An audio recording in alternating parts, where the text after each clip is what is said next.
This is Teachers Talk Radio, and you are listening live. Hi, I'm your host, Michelle, and this is your Wednesday Twilight Show. Joining me tonight in this episode is someone I consider to be both a reflective and reflexive leader. Together, we will discuss the challenges of leading without a mask, explain what that means, and explore the idea of authentic leadership. Is this attainable? Stay tuned. This is Teachers Talk Radio, and you are listening live.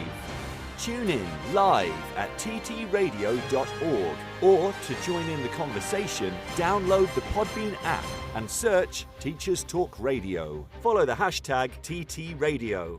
Tune in, talk it out with Teachers Talk Radio. And welcome once again to our Wednesday Twilight Show. It's always a pleasure to be here to share in the discussions around education, leadership, and everything related to that. It is always such a joy. And tonight we'll be talking about leading without the mask. And I'm hoping to continue with this series, and this should be the first of many discussions around this particular topic. But tonight in particular, we'll be focusing on what does it really mean to be authentic? But I think it's important that we clarify, I clarify what I mean by the mask. And when I refer to the mask, I'm talking about that metaphorical veil that we sometimes cast over ourselves to present ourselves in another way, whether to disguise our true thoughts or feelings or desires, whether that is to protect ourselves or others. But the question is that our true selves? Should we really show our true selves all the time? Or are there situations in which we have to take on a new persona as leaders? So I'm going to be exploring that with my guest tonight, and I will be introducing him shortly. So for many years, the leadership model used in education was based on research and theories developed for the corporate world. And in recent years, researchers have been focusing on leadership relevant to the educational landscape. After all, education is a complex dynamic, and so it's important that leadership is defined accordingly.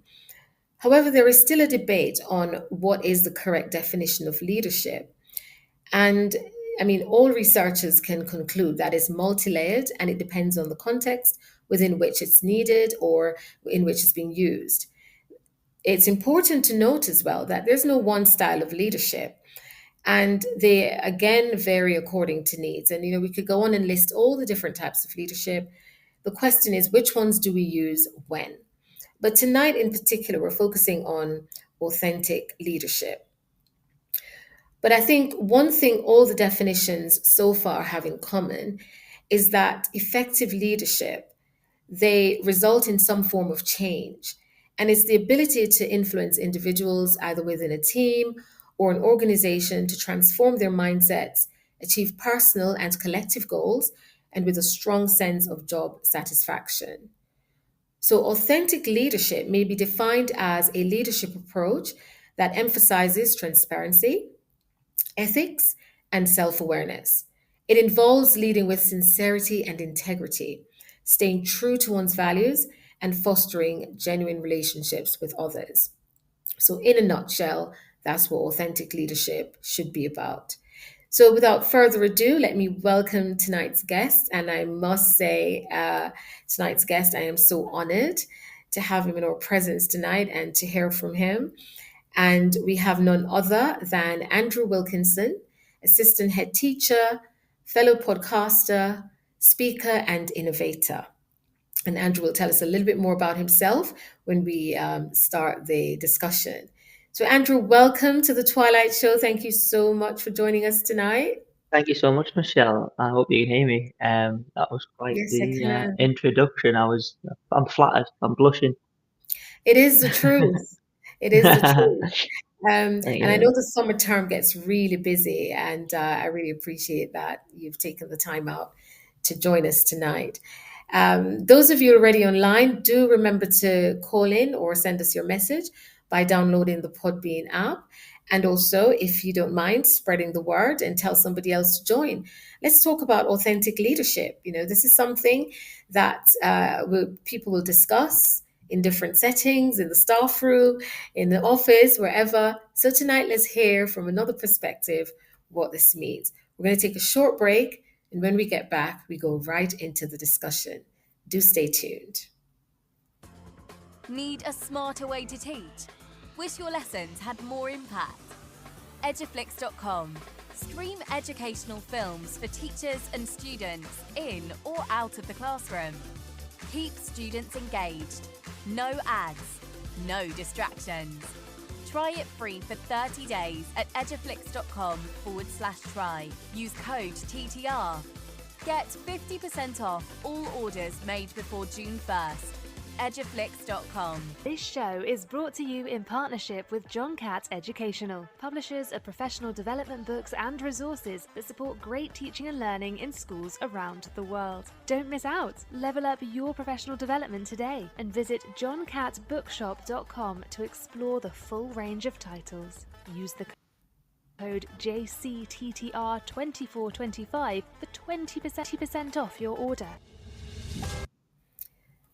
Thank you so much. Welcome back, everyone, and thanks for staying with us. Andrew, we're going to go right into the discussion because that's what we're here for. So before we go into authentic leadership, could you tell us a little bit more about yourself as an educator and your leadership journey so far? Yeah, of course. So I'm based in Abu Dhabi. I've been in the UAE for 7 years now. I worked in the UK for 2 years before that. So still relatively early into my career. Based in primary. So obviously trained as a primary teacher and in the UAE and working in British primary schools here. Never really thought too much about leadership until a few opportunities came up in my school. And started off just by I think the role at the time was like department deputy or something it was called. And I was just supporting the head of Key Stage 2 at the time, and really enjoyed it. I think that was the first kind of foray into kind of formal leadership in a school setting. And I mean, before that, I think that the way I was trained, I was very fortunate. It was always to kind of challenge and propose solutions. So I always kind of thought that stood me in good stead initially. And then moved into doing head of year jobs, and then assistant head of Key Stage 2, and kind of 3 out of the school, which is what I do now, and also took on the head of assessment across the school as well, so to kind of get a kind of wider look across the school. So lots of things to focus on. Enjoyed it, and again, part of the fun thing for me about getting into school leadership has been the opportunity to speak to other school leaders such as yourself. And kind of learn, because I think it's something that it's, as you mentioned, complex, and the more kind of heads we can get together to talk about it and kind of think about it and formalize it in the domain of education, kind of the better. So yeah, I think that's kind of been it so far. Yeah, thank you. And listen, 7 years in the UAE these days, you'd be considered a veteran, honestly. It's like pet years, isn't it? It's like, dog years when you like times it It by. is. Yes, it is. So when you hear the term authentic leadership, what does it mean to you personally? So again, I think it's a great question, and it's something that gets you to think deeply, which is the most important thing. And for me, I think it's about obviously being true to yourself. And there's a couple of parts of that in terms of figuring out what that is, and part of yourself personally, but also within the school setting. And I think I kind of try to, when I thought about what's my personal values, but what are the school values and where do they align? I think that's important from a leadership perspective. One thing I wrote down as well, and again, maybe slightly different take, is having clarity in your role.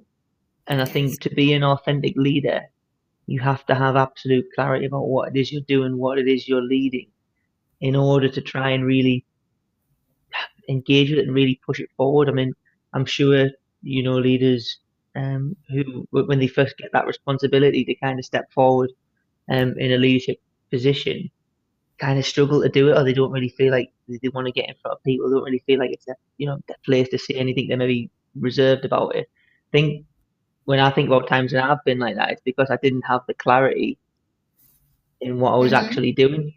And then when I've felt more confident, when I've been able to be more authentic and be myself, it's when I truly know what it is I'm doing, what I'm responsible for. And that is that then knowledge and competence. I think that goes with the clarity. Having those two things, Yes. being knowledgeable in an area, and knowing exactly what it is that you're trying to do, can really give you that opportunity to be authentic. Uh, and then Oh, again, one fantastic. in terms of progression, one mistake that Mm-hmm. oh sorry, what one mistake that I definitely made like, early in my career was I love problem solving. I'm a very curious person by nature. I like just really getting involved in problems, and I probably took on too much of that myself, thinking that it was my role as a leader to go and solve all the problems. And I think authentic leadership is where you are able to bring other people in, and be authentic, not just to yourself, but to the school and to the problem. I really like the thought of being authentic to a problem and really figuring out what it is, and kind of having a full view of it by getting as many people surrounding it, um, who are close to the problem, who have input. And that's something I've worked on, but I think that's allowed me to become more authentic because it shows to people that you don't necessarily have all the answers. Um, you value their opinion more. It's a team effort rather than a solo a solo effort. Yes. Mhm. Yeah. You talked about getting that clarity and the knowledge and the competence before you truly understood what it meant to be authentic. Could you explain a little bit more? Like, how did you arrive at this clarity? Was it through professional development? Was it through training within your school, your line manager? How did that clarity come? Was it just experience? Like conversation again, obviously different roles. I mean, say for example, if I take the assistant head role, that's quite wide in terms of scope, and you're dealing with everything from safeguarding through to teaching and learning through to resource management. And I think, say for example, when I first stepped in, I was teaching and learning first, always teaching and learning first, Hmm. and I'd maybe be conscious of then, there's other people in schools who've got roles where there's maybe overlap, and where that overlap existed initially, I maybe just wouldn't have the conversation, maybe just assume that it wasn't wasn't my responsibility. And I Hmm. think that clarity comes from having the conversation with the people, being willing again. I'm loath to celebrate any kind of admin because it's not my it's not my forte either. But getting it kind of formalized and that, getting all the people together in a room. So we went through a process where we got our leaders together and sat down and let's map out exactly in detail what we are responsible for, because that Hmm. then frees you up and gives you the clarity to go and execute and go and start working towards those goals, rather than worrying, I don't want to step on my head of safeguarding toes. I don't want to step on the inclusion team's toes. You know what I mean? It was just about being a little bit more formal Hmm. initially to let us Yes. move forward authentically. Fantastic. And just being collaborative as well and recognizing your areas of strength and where you need to rely on somebody else Mhm. to get some of the tasks done. Oh, As you said earlier, you can't do it on your own. It's just not possible. 100%, and it's recognized. And again, schools are amazing because you have these teams, but in bad examples, I suppose that the teams almost become like silos. Like I was having a conversation with our head of inclusion, just a couple of days ago when we were talking about problem solving, and we were saying like, look, your your specialism is in inclusion. So if I'm trying to solve a problem with inclusion, you are the best person to go to. And opening that up and having that dialogue honestly, and again, I think one of the things I'd come on to is, showing that bit of vulnerability that's genuine, that, Mhm. I'm not the best person here to be talking about this, and then going to those people. It's something that I think really does show authenticity, and if it's done genuinely though, and I think I'd almost put like an asterisk next to anything you'd say in terms of authentic leadership, with that is it has to be genuine. Um, Yes. I don't know if I read Nick Hart put a blog out earlier. about vulnerability, for example, and Mm-hmm. saying that like it's almost become a shortcut for people trying to build trust and or trying to build authenticity as a leader, I suppose. But people can kind of see through it a little bit when it's contrived Yes. and when it's structured for like the exact purpose of, oh, I need to build trust, or here's a story about Mm-hmm. me doing X, Y, and Z. So I think that's really important thing to put past it. I think when people can genuinely see and saying, look, this isn't my area, there's better people in the room or there's better people in the school, I think that is important. Um, one for the collaboration aspect, but two again to show that it's all right to show genuine vulnerability. Yeah. Oh, fantastic. And Emily's online and she just gave me a long list of ideas for authentic Yeah. leadership from her perspective. She said being real. I mean, she's echoing everything that you've said, being honest, being aware of your values and making sure that they're genuine as well and that you live up to those values and expectations. Avoid being pretentious. You've just said it. If you're going to show vulnerability, you have to make sure that it's genuine, because people will suss you out. That when we start to rely on people for certain things, it's coming from a good place. Be fair and be very good communicators, and be consistent as well in our approach to everything that we do as leaders. We have a question for you, and we're going to come to that in a second. But when you talked about collaboration, I think, I remembered immediately Peter Senger's systems thinking approach, where in order for organizations to be successful and in order for us to be truly authentic leaders, we've got to adopt this systems thinking approach where we look at the organization as a whole and we make sure that everybody's involved in the decision making, everybody's felt heard, or everybody feels heard, everybody feels belonged. And with that, you'll develop the trust in your leadership, which will then have the qualities of an authentic leader. And I've got a question So, here oh, for you, Andrew. no, Do you want to go first, and then I'll ask you the yeah, question at sorry, some point? Michelle. Sorry, I was just, Mhm. but in my head there, I was just thinking of examples that like you say there. You know, I'm gonna put an asterisk next to it again and say it has to be genuine, right? Like again, I've sat in rooms before where it's like we've got to get people, we've got to get this person the decision, we've got to get this person, they've got to have a say, but realistically, all you're doing is sometimes can be paying lip service. Again, that has to be genuine, right? Like staff have to see that there is credence to Yes, that. If they're getting involved in a decision, that it actually has meaningful impact. What you don't want to yes. do is just get them in a room and hear them and then move in the direction you were going to go. I always call it the illusion of choice or the illusion of decision making. Is the outcome's already been decided before people get in the room, and then you just kind of go through with it. Just as I said before, for that contrived. Oh yeah, Hmm. we are authentic. We get everybody's opinion when realistically, a lot of the time those people in the room know that a decision's already been made. Decision has been So you got to made. be Yeah, careful about it. yeah. And I mean, I've been around for a long time and I've seen that before. I've seen where decisions were being made with regards to the fate of the school. And, they gathered all staff to get their opinion on should they move ahead with this plan? Should they go ahead with it? Or should it be cancelled? Or what are the options? And people poured out their heart and gave suggestions. And the initial plan that they had in mind went ahead anyway. So I like that idea of that illusion of being involved, but it is just pretentious and not Mm. necessarily genuine.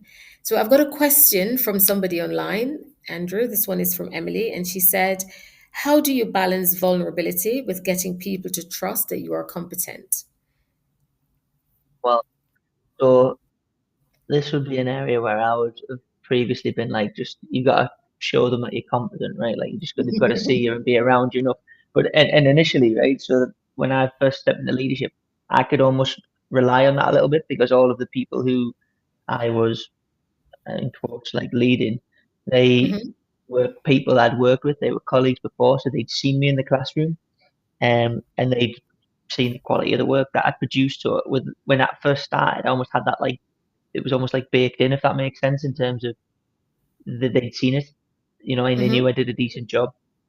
And then what was interesting was like as people come and go, it's transient over in the UAE, obviously. starting to be sort of line manager and leading people who hadn't seen us in the classroom as much, and really trying to make sure that it was going to be a different approach. You couldn't just tell them that I used to be a great teacher, um, and they were going to take my word for it. So again, it would be a case of getting in the classroom, having conversations. One thing I really liked that I think for me was really useful was when I spoke to Nick, and he was talking about kind of the micro engagements, the micro conversations, the little interactions every day, just talking about things that are important, talking about teaching and learning, giving people little ideas to run, and then having the wherewithal to come back and pick that conversation up and see where they took it. Did they go away and learn anything themselves? Did they go and look at different things? And that just showing that you had that knowledge and kind of again knowledge and understanding of profession. Not in a contrived way, not just saying it in front of people, but genuinely day to day, and then kind of again following up on those micro interactions with then when you're in the classroom, when you drop in to see how the teacher's getting on, highlighting you looked at this, or have you tried thinking about this? But equally as well, like I'm always drawn to the teaching and learning first. I actually did some coaching with Elaine Rollins. I'm sure she won't mind me mentioning. Where it actually kind of came out that for me personally, when I build relationships, like the confidence is the first thing in a professional sense, which was kind of stark and something for me to think about. And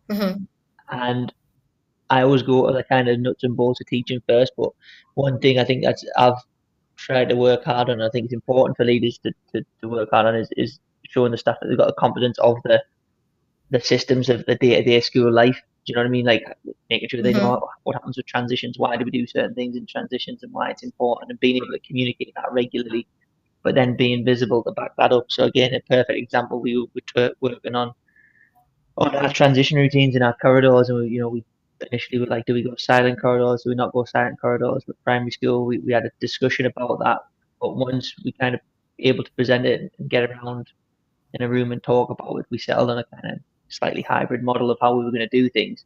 The staff had input, but they then saw me in the corridors, and then when we started that discussion, it started because I'd been in the corridors and could articulate genuinely what was happening.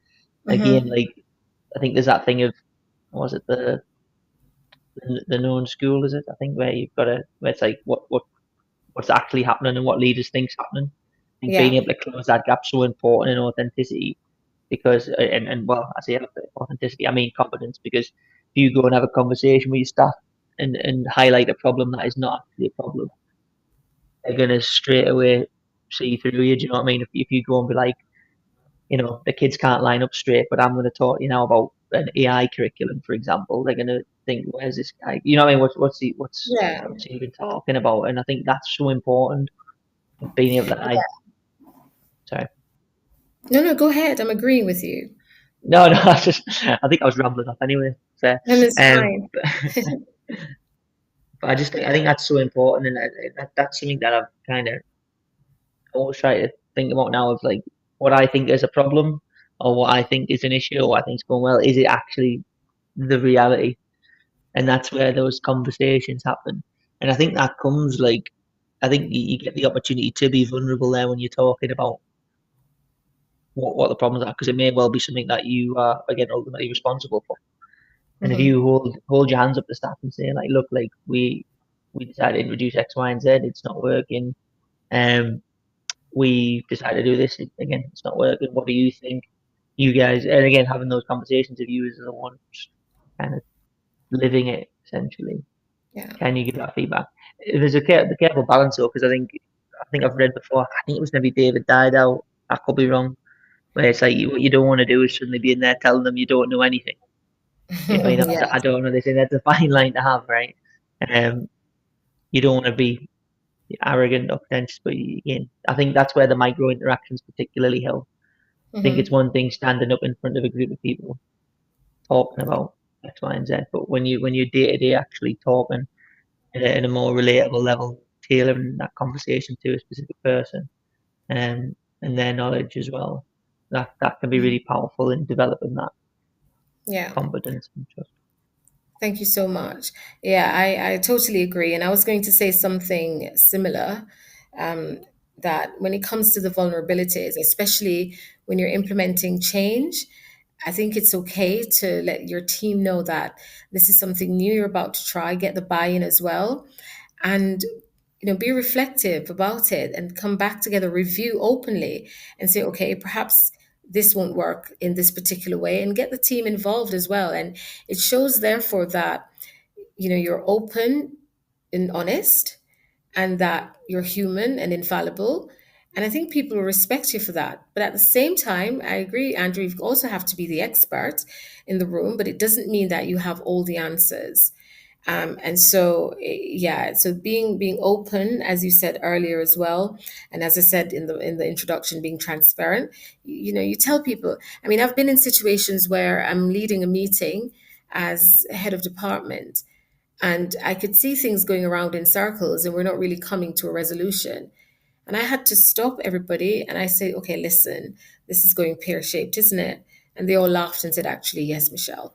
And then I had to then to have the responsibility of bring it back together, unpicking it and saying, this is what we really want to achieve today. Let's work our way through it once again. So I think it's important, and it shows people that, okay, listen, Michelle is willing to accept when we've done something wrong or when we've made a mistake, and then we need to work together to correct it. And I think that there's absolutely nothing wrong with that.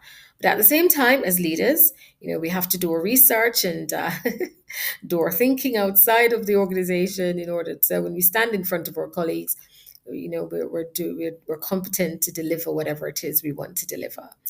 Andrew, my next question is, can you recall a moment in your leadership journey when you felt most aligned with your authentic self? And if you could tell us what that felt like or what happened. Uh, that's a big question. I'd like to say obviously Indeed. every day. Um, I th I think when I first took on the assessment role, Hmm. there was a point where we had to come together and had to discuss with all of the. Sorry, I'm just laughing at Emily's comment there. When we had to discuss across the school, um, again the assessment practices and kind of take stock of where we were at school. And for me, again, I pride myself on being curious and just wanting to know new things and wanting to learn. And for me, I've always been based kind of key stage two, kind of further up the school. Um, Hmm. so going down the school was an opportunity where I had to be really, again, I thought I had to really commit to my curiosity, and Hmm. really learn about how they assess the students. Which I mean, in terms of year one and year two, there's still a fair bit of similarity with upper school.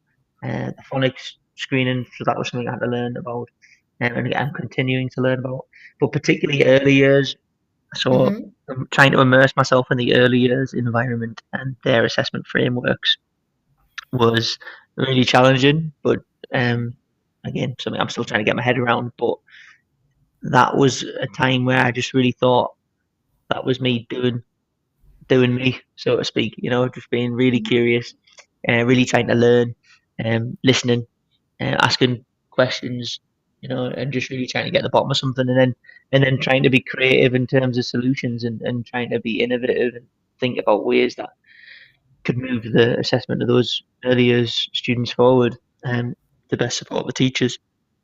And I was Hmm. very lucky, like we've got some great practitioners in our early years department who were really helpful. And my wife's also an early years teacher, so that was she was thrilled for the dinner time Hmm. conversation around around that as I was pulling up spreadsheets about milestones and things. Um, but for sure, that was really cool, and I really enjoyed that experience. And that's kind of it when I'm leading personally. That's when I feel at my best because Yeah. you're kind of at that level of sort of in the classroom, listening to the teachers and just really trying to find out what their experience is and how you can Hmm. try and improve it for them and for the kids. Oh, fantastic. So it's like um, playing to your strengths, so to speak. And that's Mm. when you're most authentic. Yes, when you're doing the things that you're passionate about. Yeah, exactly. And again, a lot of the time it's like I suppose it's like an inspection analogy, which I don't want it to be, but like it's like I like getting caught on a thread, and then just going. Hmm. And I'm I like almost like fixating on things. So I like having something that I'm really working on intensely for like a couple of weeks or something. Um, Hmm. and one thing I'd say I have to be better at in terms of leadership is then making sure just as excited to come back to it as I was initially facing the issue. Um, trying to really discover what the problem is, and then trying to Yeah. create something, build something. That's where I think I personally find Yeah. myself and who I want to be as a leader. Yeah. And you know what, Andrew, that's good to know. It's good to know that you understand when you are your authentic self, and what it is that drives that. That's really good to know, because whilst you're speaking, I'm also thinking about myself as well, and how I would have responded to that question myself. So How would before you we have go for responded to another, that question, Michelle? I'm really intrigued. ooh, I hope you didn't ask. Um, so I was thinking of a particular moment where we had an Ofsted inspection in a school I was head of department in, and it become really performative, and it was in a school that's in a trust, and they were sending people from the trust, from the headquarters, to come and prepare to take lessons. And I put my foot down and I said, absolutely not. I trust in my staff, and we're going to do the things that we do day in, day out. And I believed in that. And that was me being me and being very assertive and saying, no, we've got this, and we really do not need your support in that way. The students don't know who you are, and we will go in that classroom and we'll do everything that we're doing daily. And is having that trust, because for me, I think if your teachers aren't doing what's required of them, or if your teachers are struggling over a period of time, it's a poor reflection in you, the leader. And that is just one of my beliefs. And so I will do whatever it takes to make sure that my colleagues get the best CPD within the department and all the support. So when Ofsted turned up, my staff showed up and they did exceptionally well. So yeah, so that for me is me being my authentic self. And I think if I were to sum it up, is that I'm very protective of my team, very supportive, honest with them as well. And where there's a need, I will address it, and we'll try and get people to be the best. If I have to escalate, I will, but they do know that I will do everything I possibly can to make sure that they are the best that they could possibly be. So yeah, that is me, in my authentic self. And in whatever environment I'm in, Andrew, if whether you're a senior leader, middle leader, or whoever you are, I will give you feedback, and that's who I am. And sometimes senior leaders do come to me after they've delivered something and they ask, "Oh, Michelle, what do you think?" So my authentic self is my honesty and my supportive nature. And yeah, definitely, I would say. And But let's those two hope. things have to go together, though, Michelle, right? Like, like it's one thing, like, I don't know if you've read, is it Radical Candor? Like, Yes, where it's yes. like, is it care deeply and challenge directly or whatever? Like, it is that care and side of it is, if that's not there, right, then it's just aggressive, right? Or, people are going to take it maybe not the way that it's intended. It has to come from love, right? Exactly. It has to come from a genuine place. Like, I want you to do well. And I always say, even to younger colleagues, listen, don't be quick to complain about your team, because my question to you is, what have you done to Mm. support that team? And that for me is being authentic. And hopefully when my colleagues listen back, they'll be able to confirm that. We'll And they're see. like, We'll what? see. What? Michelle? We'll see. So before we go for a very short break, what are some of the common masks you think school leaders feel pressured to wear, and why? And I really like this question. Oh, my goodness. I What are think some? there's masks, man. I think the one that they have to know the answer. Like they have to be Yeah. knowledgeable in all departments of the school, which is just obviously not feasible. I think that they they have to be strong. I think Mm-hmm. that would be maybe something I think this is prevalent, that they can't show any sign of Yes. vulnerability. I think that would be something you probably see far too often. Mm-hmm. Oh, I don't know, Yeah. it's just, I'm Those are really great thinking. ones. Those are great ones that you always have to be strong and you have to know everything. And I think when we can Mhm, step from behind these expectations, we'll be such better leaders because that mhm. pressure causes stress and you can't think clearly, and that's when it goes back to showing those vulnerabilities. And, yeah, we will have our moments where we just need a break. We just need to take a moment. And also, we don't always have the answers. It's okay to say, let me think about this and get back to you, rather than trying to provide Mm. the Oh, that, information immediately or solving the problem immediately. Give me a moment. Let me think about it. So I totally agree. that's another. I, That's probably another mhm. good mask, to be fair, as well. That mask of almost, I don't know how I would describe it, but like immediacy, like almost being seen to act on the spot Yes. immediately to whatever it is, And I think what you Yeah. said there is like, maybe I don't know this answer now. Give me some time to go in, think like that. That would be, I imagine that would make things run a lot smoother than, or it would probably prevent a lot of in the moment decisions that maybe aren't the best course of action. Yeah. And I think as leaders as well, we wear masks for different situations. We wear a mask for Ofsted or ADEC or the Uh, KHDA. We wear a mask when we're dealing with the CEOs and different stakeholders mm, and parents. So maybe sometimes the masks have their place. You want to present a certain mm, persona, but the question is, yeah. are we being genuine when we do that? We go before these different Oh, individuals. now there's a bag of there's a can of worms, Michelle. There, Yeah, it's that's an a kind of interesting thought, right? Like like as you're talking, there, I'm like, yeah, I definitely do that for like parents and governors and stuff. But I'm of like, course. but you Yeah. almost want to have that. Yeah, that's a good question. Yeah. I'll not look myself in the mirror now. Can't. Yeah. What am I What doing? mask? You're gonna ask yourself every morning, what mask am I wearing today? Oh, cool. Oh, interesting, interesting. So yeah, we Mm, do wear different masks sometimes. Especially as a leader, you're going through your own struggles. You turn up in a mask where you're like, yeah, I've got this, I'm good. You don't need to know what's going on. mhm. Smiling brightly and greeting everybody, but deep down, you are struggling with something. So maybe the masks do have their place, but I think it's that mask where we pretend that we're always strong or knowledgeable. It's important that we strip that back and be true to who Big we Michelle, are. if I can ask you a question quickly, just something that came to Sure. my head there. I'm just trying to switch up. I feel more comfortable asking the questions. That's um, it. Mm-hmm. when we're talking about masks there, right?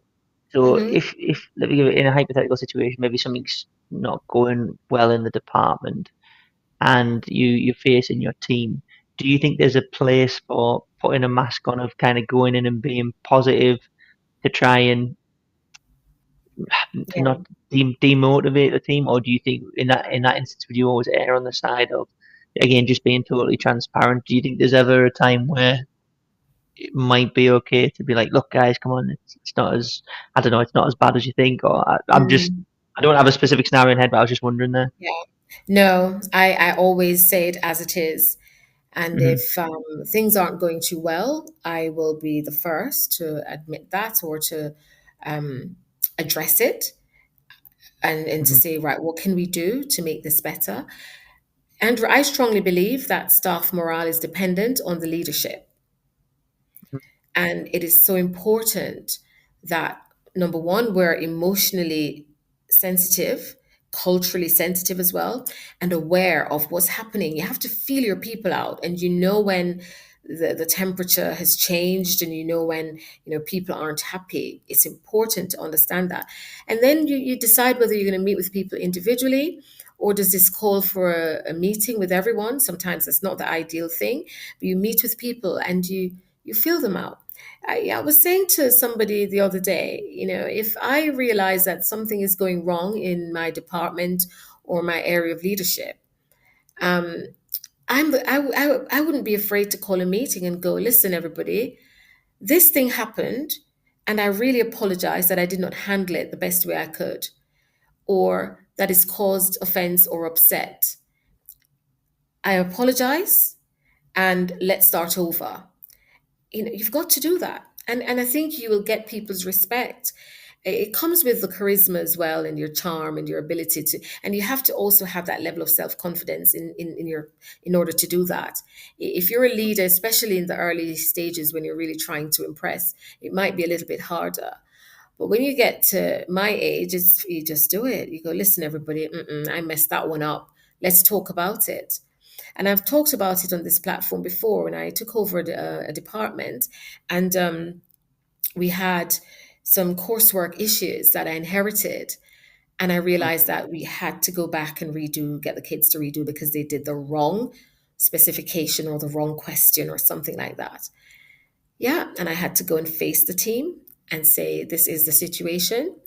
I tried not to cast blame. I said, this is done, but we need to do what's right for students. And then I just got right into the mix and took the bulk of the work home. And one colleague in particular came home with me. We sat together on my living room floor and we worked on it, and others joined in and we got it done. So yeah, it's okay. It has its place where you just have to say, sorry, got this one wrong. Let's fix it. And even if you inherit the problem, Andrew, you have to go in and say sorry. Yeah, no, of course. Yeah. I think there's a lot. It's interesting though, because I'm guessing obviously for yourself, or I suppose a lot of that understanding is going to come from your colleagues obviously knowing you, and from you being authentic on a day-to-day basis. They know if you're having that conversation, it's not going to be coming from a bad place, or like you say, I think blame. It's not coming from a blaming place. It's just this is how it is, and they know that is your authentic self, right? They know that's you being you, which if you allow to build that over time, I'm guessing it's going to Yes. pay more and more dividends as it goes on. And that's the key thing. Day to day, you show your authentic self. So when the struggles come, you know that you've got the support of your team. I mean, I've been accused over the years of being mother hen, that I protect my team. But I protect the team because I've got the buy-in and because I practice what I preach, and they follow suit. So then it's easier to do that. Let me pause to welcome those of you who are online. Thank you so much for joining us. Thanks for the comments so far. Please do download the Podbean app. You may call in, you may send us a question or a comment. We're talking about leading without the mask. What does it really mean to be authentic? I've got my very special guest, Andrew Wilkinson, who is giving us some deep insight into what authentic leadership is all about, talking about those vulnerabilities and ways in which we can be our true selves day in, day out. So we're going to take a break for the news. And when we come back, we will continue with this lovely discussion. Do stay tuned. Need a smarter way to teach? Wish your lessons had more impact? Eduflix.com.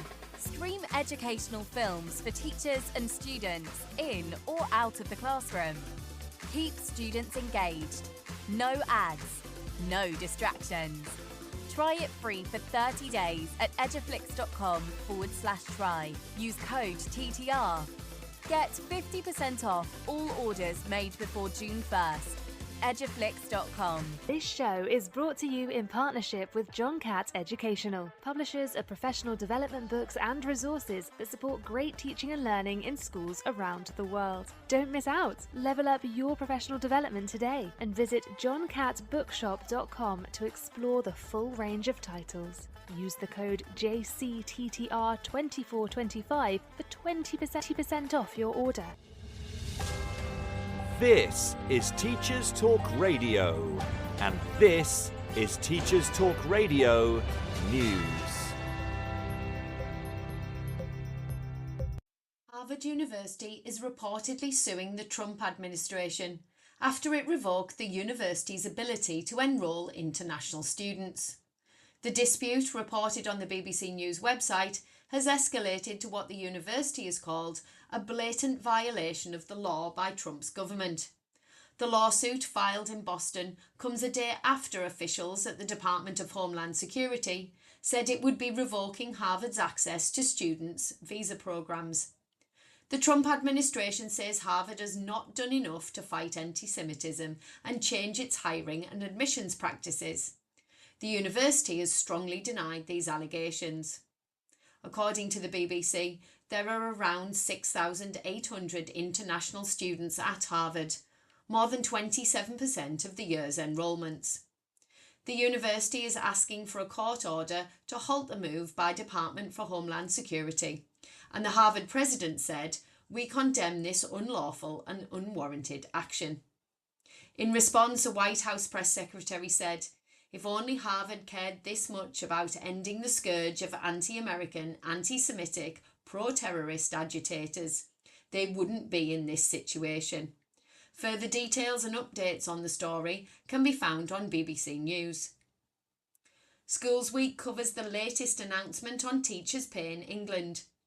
Teachers will get a 4% pay rise next year after the government accepted the review body's recommendation with additional funding of £615 million coming to schools. However, government has said schools will still have to fund around 1/4 of the rise themselves, which equates to finding £400 million from school budgets. And this comes on top of savings they have already budgeted for. Education Secretary Bridget Phillipson said the pay award, backed by major investment, recognises the crucial role teachers play in breaking the link between background and success. Unions said that they were still concerned about whether schools could afford to make more savings. Further details and union responses can be found on the Schools Week News website. Universities in England have been told to increase efforts to prevent student suicides in a review commissioned by the Department for Education. The BBC Education's news site covers details of the report, which says universities should assess the safety of student halls and involve families more after a student has died. Its recommendations, the first to ever be issued to university leaders by a UK government, include discouraging the laying of flowers where a student has died, if it could draw attention to a suicide location. The National Review of Higher Education Suicide Deaths of Students examined 169 cases of suicide and serious self-harm, reported by 73 universities in 2023 to 24. Overall, 19 recommendations were made, including improving support for those struggling academically and reviewing access to mental health services. The Department for Education is due to meet with university leaders to discuss the findings later this month. Finally, The Guardian reports that almost half of young people would prefer a world without internet, according to a UK study.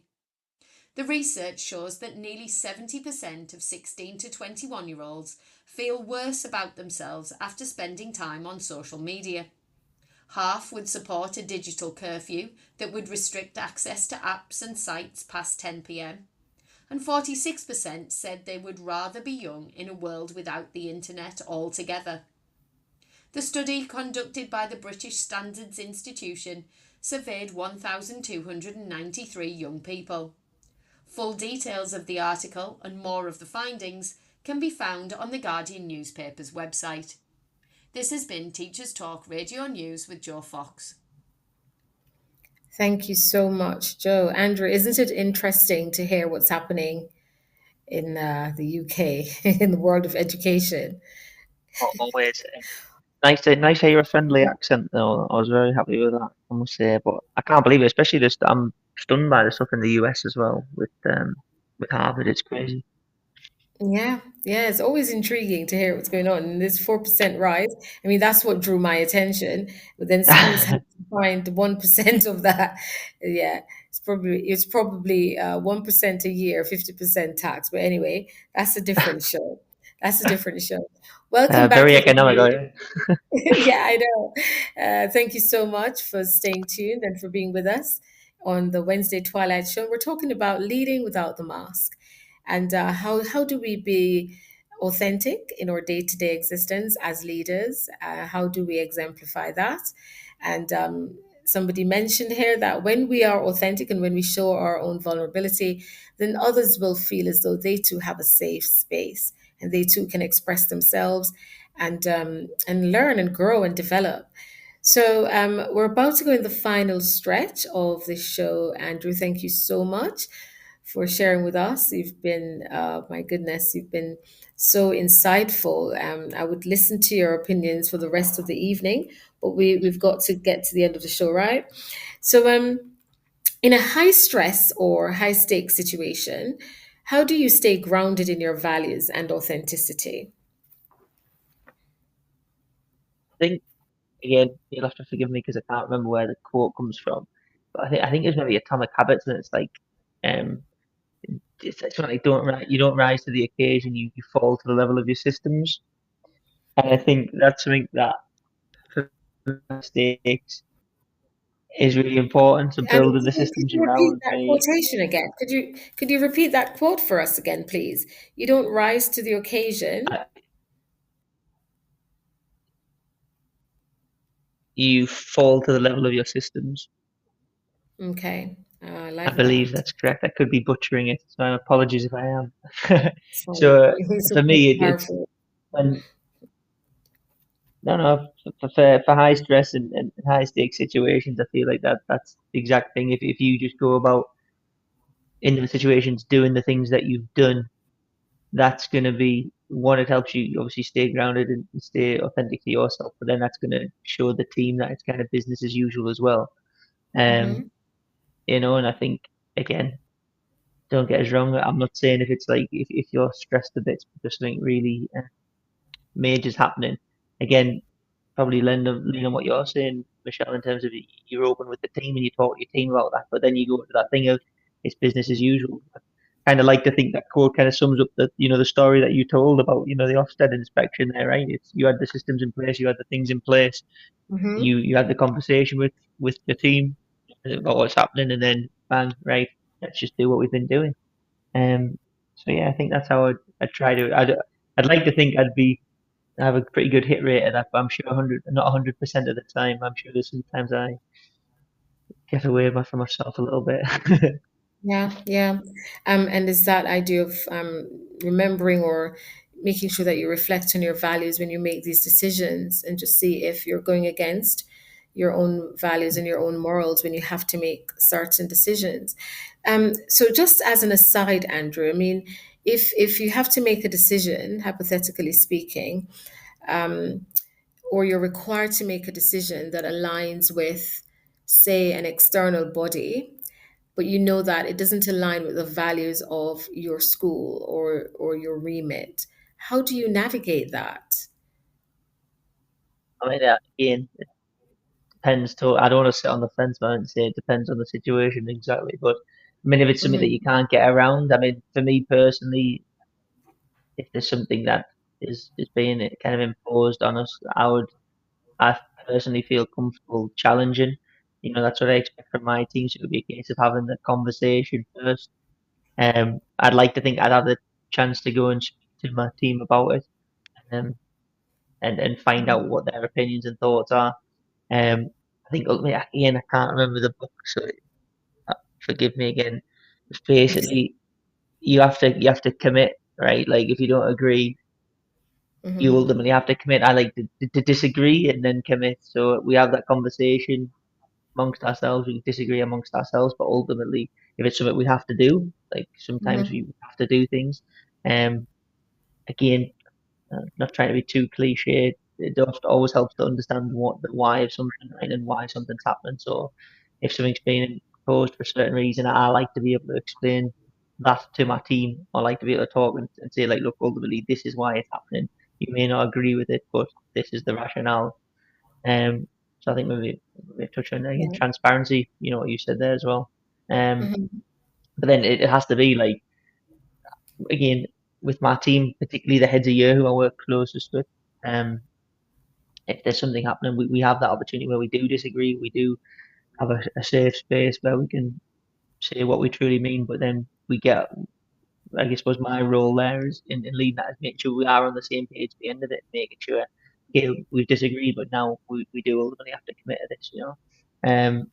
And I think that helps because again, in my experience, it's helped those people, my heads here, feel heard and listened to. They Hmm. understand it. I think it helps that they know that I would challenge again. Or, like you said, you should mother hen, right? Like same sort of thing. Like my team know that I've got they know that I'd go to bat for them, right? And so they know if I'm coming to them that I would have explored any other options, or I would have made sure that where possible it could be in their interest and the interest of their students. Mhm. And they know that I would have done that, and that again comes from doing that regularly. They know me well enough to know that that's what I'm going to do. Um, Yeah. yeah, Yeah. And I think also it's important to always ensure that everybody understands that at the center of it is how it will impact on our students, because that's what we're here for, to make sure that our young people get the very best. And so when we're faced with such challenges, I always try to make sure that staff understand that these decisions are being made for the benefit of our young people. And that tends to help a lot, for when it comes to disagreeing then committing, which I like that phrase. That tends to help a lot when we remind people that, these listen, this is not about conversations, us. It's yes, it's about our students. What did you say, Andrew? it's these conversations, if my memory serves. Yeah. Yes. You broke up a little bit there, so I missed the first bit. I heard conversations. Oh, sorry, Fierce Conversations, I think, is the book that quote comes from. Fierce conversations, yes. Fierce conversations. Yes, I need to check that one out as well, because fierce conversations, radical candor, sometimes that radical candor is misunderstood. So it's so Mhm. important that we really understand that both things are coming from a place of love and authenticity. So before you go, Andrew, what advice would you give to aspiring leaders who are unsure about taking off the mask? What would you say to them? Do it, just go for it. I think it's important to make sure that they know themselves properly first. Um, Hmm. Again, that comes in different ways. For me personally, it was sitting down and like writing it, like what values do I hold most important, and then fleshing out in terms of what that looks like and really thinking about it. Hmm. Other people, might just have a better understanding of themselves, but I think it's key. Like, I don't think you can lead authentically or, take the mask off unless you do have a true grasp of who you are and who you want to be. Um, and then I think trying to be aware of your blind spots as well, which is really Hmm. difficult. Again, I did an activity with my head of the year. I think it's called a Johari window. I don't know if you've heard of it before. Um, and it's basically where you have a list of qualities and you circle the ones about yourself that you think you represent, and your team do the same, and then you want to kind of look to see where the overlap is and if there's something where you're massively missing on, like that's where your blind spots are essentially. And I think that's really important. Hmm. Um, because again, that's just about trying to show that you have an understanding and a bit of self-awareness. Um, but yeah, just know yourself, again, know your values, but also know where you're strong and where you're not so strong, and then be open and transparent with that, right? And then again, Yeah. I almost think I'm not saying it's easy for us as educators, but I think we were all kind of bound by that thing in education of like we all do it for the students, right? And we want the students to succeed and be successful in their lives. So you almost got that like why baked in as well. Do you know what I mean? So that's really useful. I think always coming back to that almost as like a north star as well. Like again, if you're ever having a challenging conversation with staff, it's Yeah. it's always good to be able to go back to, that it's for the kids, it's for the kids, like you said as well. Yeah. Thank you so much. Thank you so much, Andrew, for sharing with us on the Twilight Show, and for giving us some valuable information and lots of takeaways, which I will sum up at the end of the show. I know you will be going shortly. So thank you. And thank you for the advice for or aspiring leaders that first and foremost, they need to know themselves, understand their values in order to be their authentic selves. That is so crucial and so important. And I'd just like to add to that that it's important that they're also self-reflective, because that's when you really begin to understand who you are as a leader. When you go back each day and think, did my unconscious biases take over here? Or how could I have approached that situation differently? And having the humility to do that. So if you have any parting comment you'd like to share with us, here's your chance before we I say goodbye. just want to say thank you for having us, Michelle. I appreciate it. I hope I didn't ramble on too much. It's No, always it's a been pleasure to great. get to speak to you. Yes, it's been great. I feel very privileged that you asked me, so thank you so much. Oh no, I'm the one who feels really honored, and thank you for joining and for making the show a success tonight. So best wishes, Andrew, and we will catch up again. All the best. Yes. Fellow listeners, we are not going just yet. We're going to take a short break. When I get back, I will round up the show and remind you of some of the takeaways from Andrew's comments tonight and his responses to the questions. So do stay tuned. I will be back shortly. Need a smarter way to teach? Wish your lessons had more impact? Eduflix.com. Stream educational films for teachers and students in or out of the classroom. Keep students engaged. No ads, no distractions. Try it free for 30 days at eduflix.com/try. Use code TTR. Get 50% off all orders made before June 1st. Eduflix.com. This show is brought to you in partnership with John Catt Educational, publishers of professional development books and resources that support great teaching and learning in schools around the world. Don't miss out. Level up your professional development today and visit johncattbookshop.com to explore the full range of titles. Use the code JCTTR2425 for 20% off your order. Welcome back, everyone. Thank you so much for staying with us. Tonight, we were talking about leading without the mask. And how do we lead without the mask? What does it really mean to be authentic? We had our wonderful guest, Andrew Wilkinson, who shed some light on, through his own experience of what is it like to be your authentic self, or is it possible to be your authentic self day to day?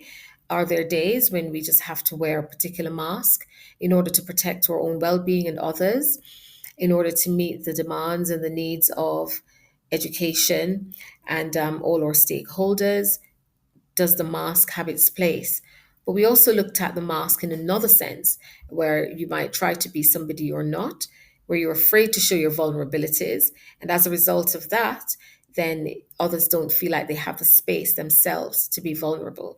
So that's what we've been covering tonight. And I'm just going to round up the show by focusing on some of the takeaways and some of the things that came up with regards to being authentic, being real, being true to yourself, understanding the values of the school and where they align with your own values, making sure that within your role you have clarity. You really need to understand what is your remit and make sure that you can work within that particular remit with clarity. You get the clarity by making yourself knowledgeable, by making yourself competent. Somebody online, Emily, asked, how can you then show your vulnerability and at the same time show that you're competent? And that is through your day-to-day interactions. And Andrew pointed out it's those micro conversations and those day-to-day interactions that will allow you to do that. And so your team will really know who you are, know your values, understand what you really want from them or of them, and what you want for them. And once you get that buy-in, then it's easy to show those vulnerabilities.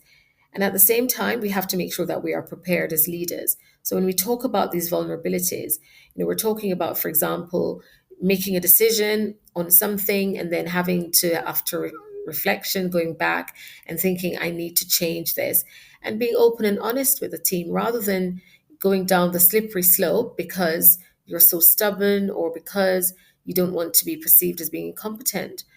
But having the humility and the emotional intelligence to put your hand up and say, listen, this is not going well. I need to change course. That is you being authentic. It's also having that balance, as well with your vulnerability and knowing when to reveal that. Andrew talked about some of the masks that leaders wear, and that is the mask of always being strong, the mask of always being knowledgeable. And it is so important that our team recognize that there are days when you're probably at your lowest, but at the same time, as I said, it's the leader's responsibility to boost morale. And so, even at your lowest, you have to learn when to take yourself away from the situation and then show up when you're feeling better. And it's okay. And it's okay to do that. And it's okay to say to the team, I just need a moment and then I'll come back to you. With and coming always from a place of love. We also talked about being authentic, is that show that you're there for the team. Don't be so quick to report things about the team. Always think, what have I done? Have I done enough to support my colleagues? And then where you have to take it further, you do that. And Andrew talked about fierce conversations. But at the same time, he also said, make sure you're having these conversations from a place of love. So this takes us to the end of this week's Wednesday Twilight show. And as I said, we just talked about authenticity and whether we need to wear the mask sometimes. It is clear that to be authentic in all situations, it challenges our integrity, it challenges our sincerity. However, it is essential that we remain true to ourselves, be transparent, be quick to apologize when you err, and this will undoubtedly help to foster great working relationships with those who look to us for transformational leadership. So thank you so much for joining. Please share this episode with others and let us continue to strive to be the best leaders we can and should be. Authentic leadership, sometimes it takes time, but it is possible through self-reflection, by being reflexive, and by being transformative. Have a lovely evening and do join us for another episode on Leading Without the Mask. Take care.